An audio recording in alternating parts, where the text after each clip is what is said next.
இந்த நேரத்தில் நம்முடைய முதுநிலை வழக்கறிஞர் திரு தமிழ்மணி அவர்கள் இணைந்திருக்கிறார்.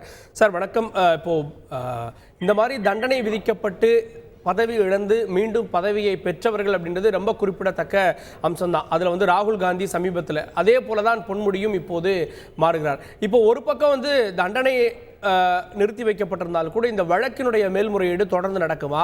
லீகலாக இதில் இருக்கக்கூடிய பிரச்சனைகள் அப்படின்றது என்ன? சரி, இன்னைய தேதியில அவரு பதவி இழக்க மாட்டார். எம்எல்ஏவா அவர் கண்டினியூ பண்ணுவார். அதுதான் இந்த ஸ்டே கொடுத்ததனுடைய இம்பாக்டை தவிர மற்றபடி வழக்கு நடந்து ஒரு தீர்வு வந்துருமானால் விடுதலை பண்ணலாம் இவரை, இல்ல இவர் தண்டிக்கலாம். தண்டிச்சார்னா திருப்பி இவர் ஜெயிலுக்கு போகணும். இது ஒரு மினிமம் ஃபர்ஸ்ட் அப்பீல் வேணும் ஒவ்வொன்றுக்கும். அதனால இது ரொம்ப ஃபேர் ப்ரொசீஜர். நீங்க சொன்ன மாதிரி ராகுல் காந்திக்கு அப்ளை ஆகிறது, திரு பொன்முடிக்கும் அப்ளை ஆகுது. சட்டம் எல்லாருக்கும் ஒரே மாதிரி சட்டம் தான், நியாயம் தான் இது. இந்த கிரவுண்ட் வந்து என்ன மாதிரியான கிரவுண்ட்லாம் பார்த்துட்டு அந்த தீர்ப்பு வந்து வழங்கியிருப்பாங்க? ஏன்னா வந்து எல்லாருமே இந்த மாதிரி தண்டனை விதிக்கப்பட்டவங்கள இதே முறையீடு தான் எடுத்துட்டு போவாங்க. பட் எல்லாருக்குமே இந்த வகையிலான நிவாரணம் கிடைச்சதில்லை. என்னென்ன கிரவுண்ட்ஸ் எல்லாம் உச்சநீதிமன்றம் இதில் பார்த்துருக்குன்னு நினைக்கிறீங்க?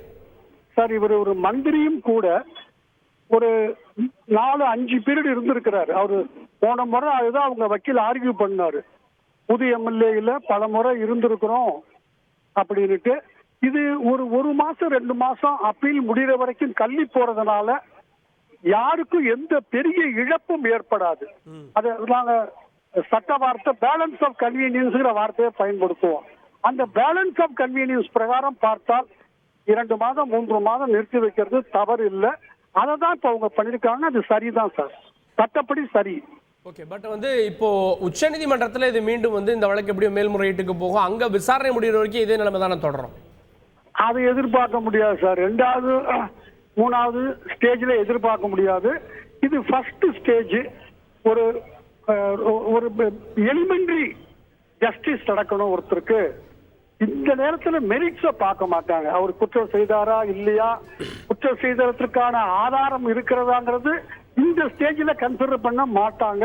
எனவே அதான் பேலன்ஸ் ஆஃப் கன்வீனியன்ஸ். நிறுத்தி வைக்கிறதுனால யாருக்கு ஏதாவது நஷ்டம் ஏற்படுமா, நிறுத்தி வைக்காதனால நஷ்டம் ஏற்படும். இதுதான் சார் இஷ்யூ இதுல. இப்ப அதனால அதை தான் பார்த்திருப்பாங்க, கரெக்டா செய்திருக்காங்க. நன்றி திரு தமிழ்மணி, இணைந்து உங்களுடைய பார்வைகளை பதிவு செய்ததற்கு நன்றி. செய்திகளை உடனுக்குடன் தெரிந்து கொள்ள உடனே சப்ஸ்கிரைப் பண்ணுங்க.